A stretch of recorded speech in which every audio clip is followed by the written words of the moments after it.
Welcome back. Today, we are going to review preventative medicine, self-care. So I'm going to screen share and we will begin. And I'm just going to pause my camera so you can see the full screen. Okay.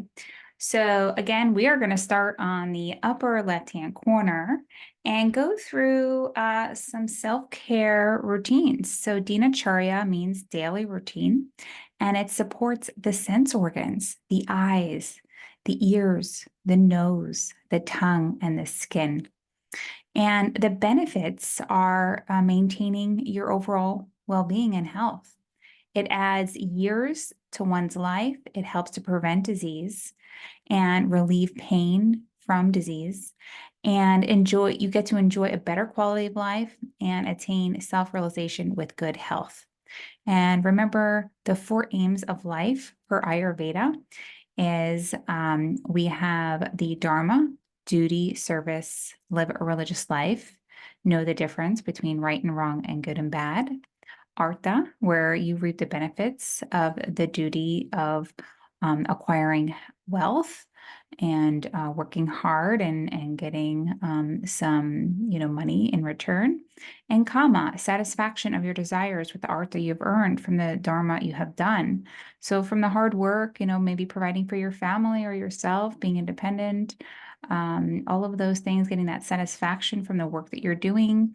And moksha, liberation, state of eternal happiness, so that maybe giving back, creating purpose in life. And so with the dinacharya, what we're going to go over is,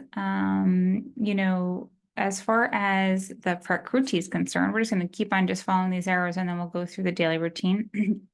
So the dinacharya is based on the prakriti of the constitution, the individual nature, manifestations of the dominant doshas in the body.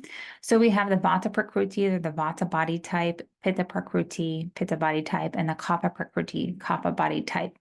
So with vata, it's good to wake up the same time every day, eat at the same time, and go to bed early. Avoid dry, cold food and keep warm. And pitta, it's good to exercise in the morning or the evening, cool and refreshing food, and have small regular meals and avoid spicy foods. Kapha, prakriti, you want to keep warm and dry, exercise often, avoid sweet food and only eat when hungry. Okay, so with the daily routine for dinacharya, again, daily routine, waking up and getting at least 6 hours of sleep, which is necessary to digest food. So basically, if you have any less than 6 hours of sleep, then you're going to start to feel as if you are sleep deprived, and that will eventually start to wear on the body. And we say that you need at least 6 hours to digest the food that you've eaten throughout the day. And if there's anything that's undigested, like basically that final cleaning process to happen. Vata phase, just a refresher, is between 2 a.m. and 6 a.m. and 2 p.m. and 6 p.m.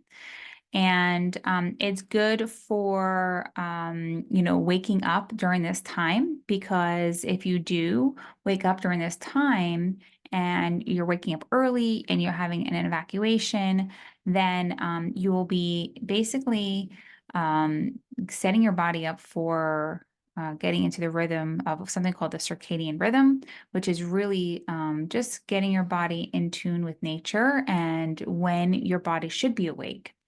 The kapha phase is between 6 a.m. and 10 a.m. If you wake up after 6 a.m., you're going to find it more difficult to wake up. You're going to feel the body is a little bit heavier because it's during the kapha phase of the day. So it's good to wake up during the vata phase. And okay, vata body type, wake up after sunrise. So it could be within 5-10 minutes.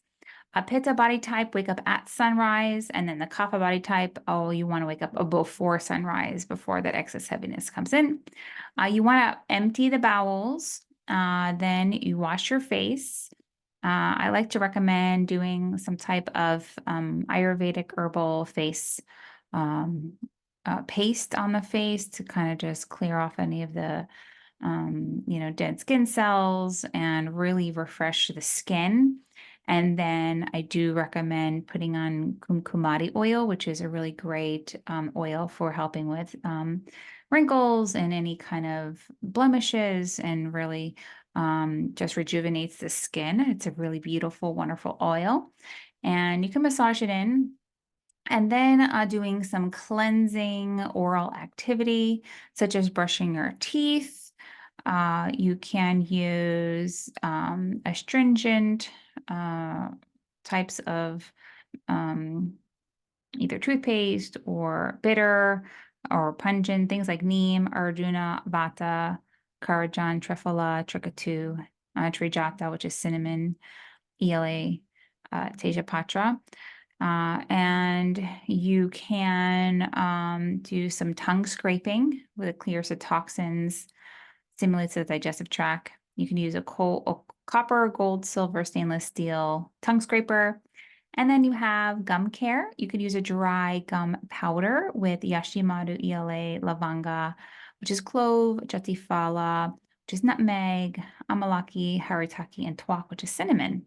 Make a nice little formula using some of those herbs, mix them together, and massage them into the gum area with your finger, starting from the back of the gums all the way to the front, and leave it on for about 30 seconds to a minute, and then rinse your mouth out and spit it out.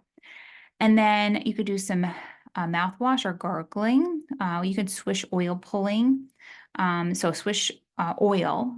So it could be sesame oil, coconut oil to strengthen the gums and get rid of any bacteria that's there. And here we have some recommendations. Vataja, kind of constitution in the gum areas. Maybe if there's dryness, you can use sesame oil. Pittaja, if there's any kind of bleeding, you could use milk, bitter, cold, astringent herbs. And then Kapha, you would want to use astringent, pungent, bitter, sour herbs like triphala. Okay, and so you can use a little mouthwash and do that, or you could also do some oil pulling. At least once a week, I would recommend to really spend some time with your gums, or if not, every day. Okay, and then there is eye care. So collyrium, so anjanam or kajal, where you take a decoction of triphala ghee or barberry, licorice, and triphala in equal parts with honey. It removes the dirt, relieves the dryness, and strengthens the eyes. Personally, what I do is I just do triphala ghee, but I do this in the evening. So I just put a little liner on the inside of the eyelid and go to bed. I try to do this at least once a week, if not more, and really helps with degenerating night vision, and really helpful for just strengthening the eyes, preventing weakness. So if you are trying not to increase your prescription for your eyeglasses, this is really helpful to just maintain your eye strength. And also doing a triphala wash. So all you do is take a quarter teaspoon of triphala, you boil it with a half cup of water for about 5 minutes, and then you strain it really, really well and rinse out your eyes in the morning. So if you suffer from, allergies or dry eye or things like that, that could really help clean up the eyes. And then doing the triphala ghee in the evening will really help nourish and support the strengthening the eyes. Okay. Then we have nasya oil care for the nose. So Prati Masara Nasya. So first blow your nose, clear the airway, then use 2 drops in each nostril with your head tilted back. You can use Anutailam, sesame oil, Brahmi oil, ghee. You can then, you could also use Dhumapana or smoke. So after you wake up in the morning, it is recommended to start doing the nasty oil. So this is after you've done your, your face care, and now you're putting the 2 drops of nasty oil into each nostril. And then if you suffer with any kind of cough or congestion, it's good to also do the Dhumapana afterwards. So, what is a Dhumapana? If you remember, I have right here the Dhumapana, which is the medical smoking or medicated smoking. So all you do is just take a cheesecloth, and here there's some recommendations using guggulu, jetamoxa, cardamom to alleviate cough, asthma, rhinitis, nose, ear, throat issues, or halitosis. So you just take a little cotton cloth and about the size of your hand, and then you put a little bit of ghee in there, and then you can sprinkle any of these herbs.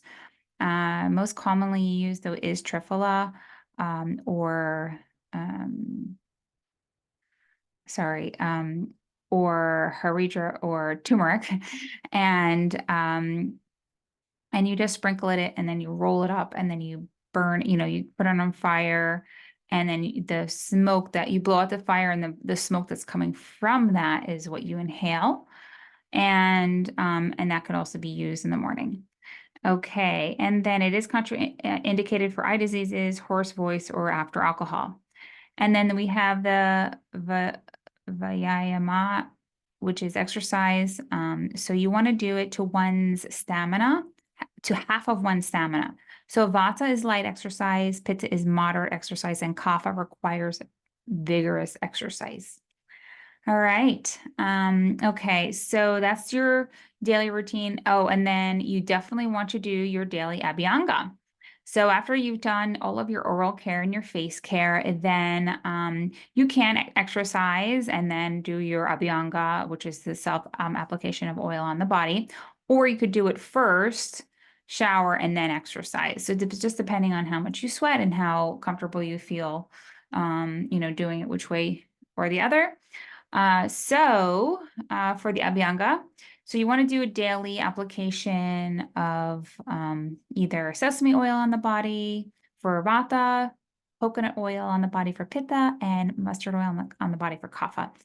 Personally, mustard smells pretty bad. It's a little sticky. So I do like to use and recommend Mahanarayana oil on the body. It seems to be really balancing and helps support the muscles and the joints.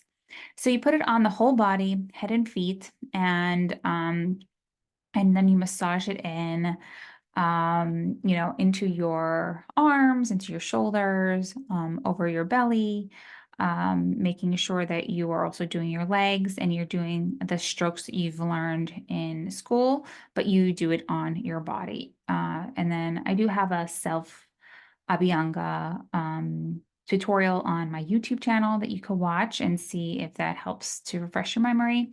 And so all you do is just do that before, and you leave it on about 10 minutes before shower. So, and then you could also treat the ears as well. So here you could put 2 to 3 drops of ear oil into the ear. I like to recommend that you use it warm. This is the one thing here that, like, yes, you can get away with not warming your nostril oil, or you can get away with not warming your Abhyanga oil, but the ear oil really gets impacted here because you're putting something cold into your ear, which you really don't want to do. So make sure you at least, run it under the hot water for at least 5 minutes, or put it into some type of bottle warmer. And you just put 2 to 3 drops in each ear, and you gently massage it in, and then you want to take it out with a Q-tip, either after you've showered or before you've showered. And it leaves your skin really glossy, improves circulation, and it slows the aging process. This routine is really amazing. You feel really nourished and invigorated, and you can really start your day on the right foot.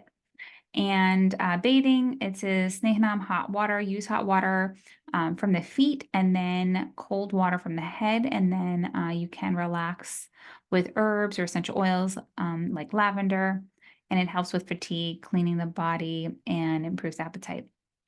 And then before breakfast, always before breakfast, you want to do at least 10 to 20 minutes of meditation. This keeps you happy throughout life, keeps you balanced, and really any kind of issue that you would experience in life would be, whether it's a stressful event or anything traumatic, it becomes much more manageable for people who meditate regularly.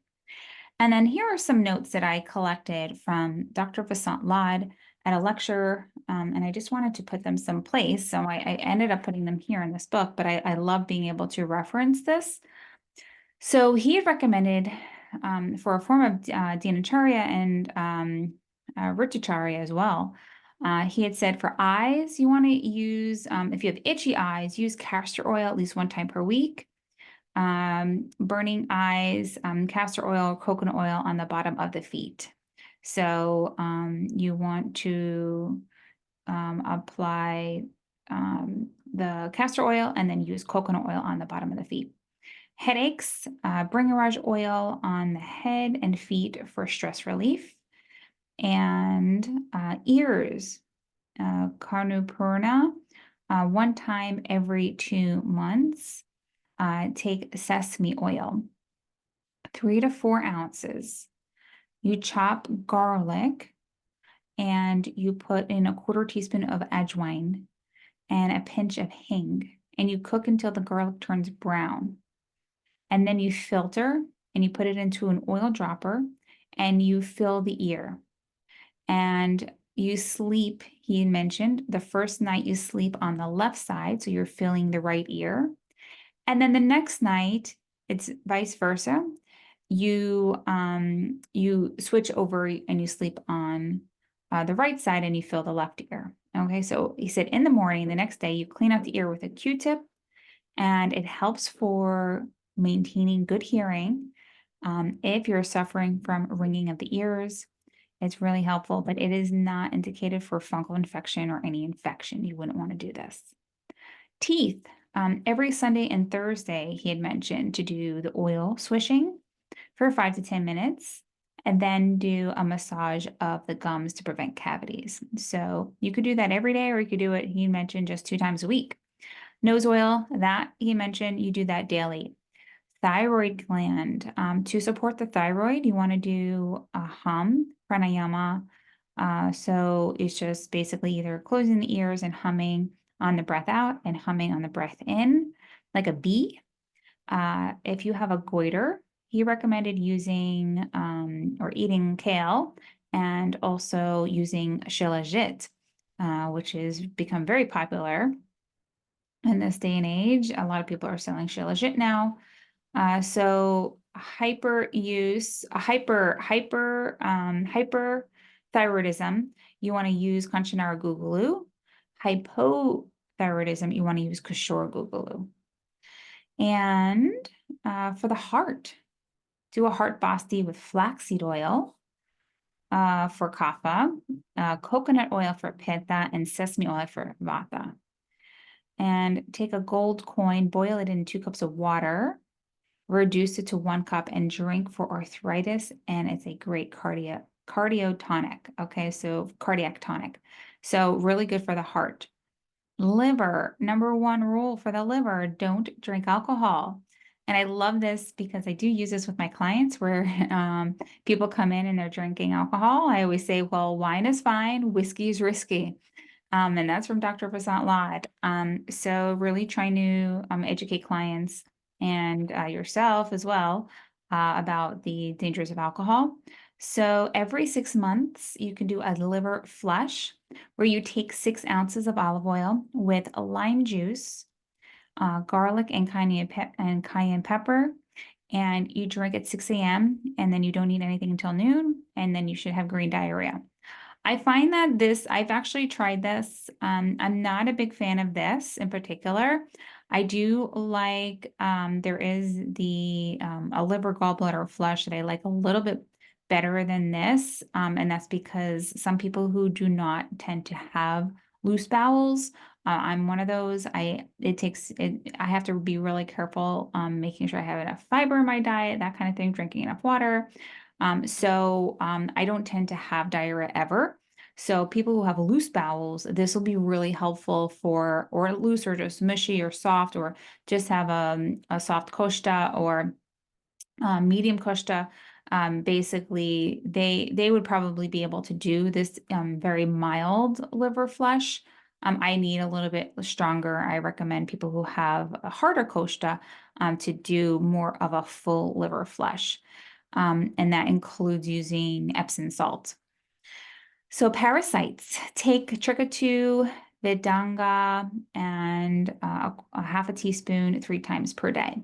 So if anyone is suffering with parasites, this is a really great herbal formula that he recommends to take. Stomach, to support the stomach, to stimulate digestion, Trichotillomania, ginger with lime and rock salt, and hyperacidity, to use Shatavari, Guduchi, and coral. And I do have a couple other different formulations that I really like for hyperacidity. I haven't tried this in particular, but you could definitely let me know if you do. Intestine belly button care. So we always want to support the belly button, and every Friday you could take coconut oil and a pinch of camphor and castor oil and put 5 drops on the belly button. And for the colon, take Triphala daily, usually in the evening before bed. For the spleen, take neem, ketuki, madunashini, sitapalati, talisari, a 1/4 teaspoon of each, mixed with honey for strengthening the spleen. This is great, right? And then for joints, Mahana Rayana Tailam, the oil that I had mentioned for the Sulfa Bianca is really great. And then for gouty arthritis, you would want to recommend Kashur Gugulu, and then for osteoporosis using Gogaraja oil, Gogaraja Gugulu. And then for the lung pranayama, so breathing exercises for the lung. And later on in this book, I do have some pranayama exercises to recommend. And we can go through the mechanics there. And then also Chayavan Prash, which is a jam, right? A layhem. All right. So now, right. Vraticharya, Nidra, sleep, dinner within 3 hours after sunset, and Brahmacharya, celibacy. So no sex during your menstrual cycle, in open places, near old people, in temples, in a sacred house, or I'm sorry, in anywhere like any sacred fire ceremony, in the house of teachers, in the cemetery. You want to follow sex with cool bath and drinking water, milk, or wine, according to Sushruta. I feel like it's a really good, to hear this, because I feel like there are no guidelines from the American or Western point of view about, having for the time and places for sex. Okay, Ritacharya. Okay, Ritacharya seasonal routine. So during the Sharad or fall season, Pitta gets aggravated. Diseases like hepatitis, inflammatory diseases, bleeding disorders are increased. So during the fall, people who have any of these kinds of conditions will start to really feel the aggravated effects of their disease.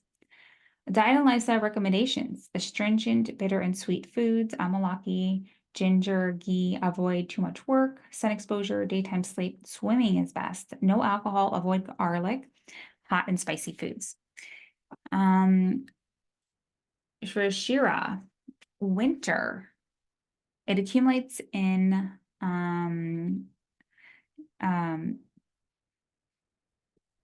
kapha accumulates in the winter, and it tends to get aggravated in the spring.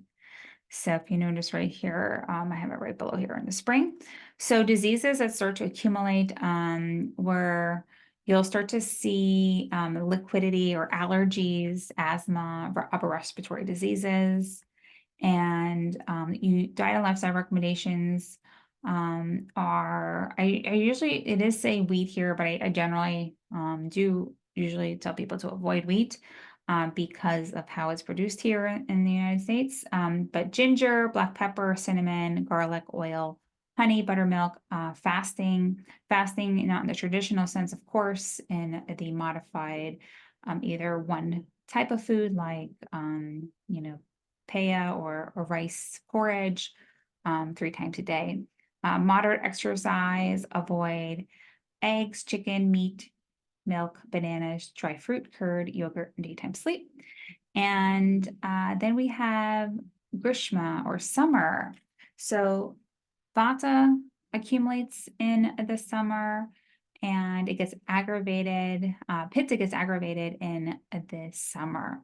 So diseases that start to show up are low Agni, accumulation of Vata, low energy and fatigue. Diet and lifestyle recommendations are having some sweet, sour, salty foods, light quantities, ghee, buttermilk, milk, mango, amalaki, pickles, jams, watermelon, grapes. So all this in the summer. Pomegranate, onion, cold drinks, beer diluted is okay. Daytime sleep is okay. Avoid bitter, pungent, astringent food, heavy meat, garlic, eggs, and liquor. Varsha, or in the rainy season, accumulation of pitta happens. Aggravated doshas are vata and pitta. So that would be like our fall season. So you would see diseases like indigestion, loss of body strength, low digestive fire. And recommendations of diet and lifestyle would be sweet, sour, salty foods, light diet, small quantities, ghee, ginger, grapes, hing, vashtak is good for reducing vata. Sorry, not grapes. Draksha asava, the preparation from grapes. I'm sorry, from raisins. And then we have doshas, panchakarma season. What should we do for the doshas in their season? So vata, it's best to do a basti or enema during the rainy season. And pitta, it's best to do varechana during the fall season. I do find that Pitta and Vata do, because if you look over here, Vata and Pitta both in the rainy season get aggravated, so it is good to do a Varechana. It really does help both. And Kapha, it's good to do Vamana or vomiting emesis during the springtime. It is not, we don't really do the emesis or vomina in the United States. It's not an allowable or suggested practice here. So a lot of people do not do that. Okay, and this is the Ritu Sandhi, a transitional period between the two seasons. So I love educating my clients about this. Okay, so it is the period of 2 weeks, the last 7 days of the previous season and the first week of the upcoming season. So right before we have a transition of a season change, to notify your clients there may be something going on in your body. You may start to experience certain changes and shifts. If you have a condition, it may get aggravated, and that's because of the season change. So during this delicate period, you want to be cautious about diet, daily routine, avoid disturbing the doshas, and you want to make sure that you are being mindful. I usually recommend people to just have a vegetarian diet for those 2 weeks. And then Adana Kala, northern solstice and the summer solstice. So the sun takes away moisture from the earth, the winds are powerful, and it weakens people. And the Visarga Kala is the summer solstice, winter solstice, and the moon is more powerful, and moisture is coming to the earth, and strength is restored. So during the winter season, if you look up here, so Shishiro in the winter, Kapha, the body is supposed to have the really good strength, and Agni is really strong. And that's where we usually have like all of these holidays where we're eating tons of food, sweet food, and we are able to digest all of it because the strength of the digestive fire in the body is actually the strongest. So if there's something happening with the immune system, it's probably because in the fall season, they did not do their Varechana or their cleanse to make sure that the body and the immune system is strong for the winter. Okay, that is it for our preventative science, and I will see you in the next section.